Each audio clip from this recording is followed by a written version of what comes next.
ને પછી તો યોગ્ય સમય જોઈને ખાપરો અને ઝવેરી આખો ઊંટ ઉપાડી પોતાના ઘરના પોયરામાં લઈ ગયા.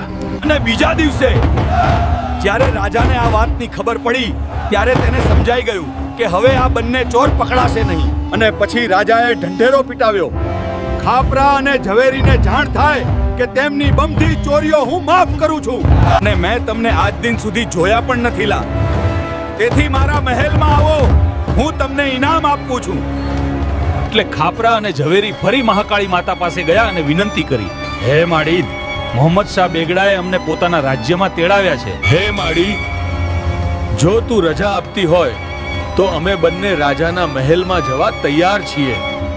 કારણ કે આ રાજા તો બહુ માથા ભારે છે. ક્યાંક મહેલમાં બોલાવીને અને ફાંસીએ લટકાવી દેતો.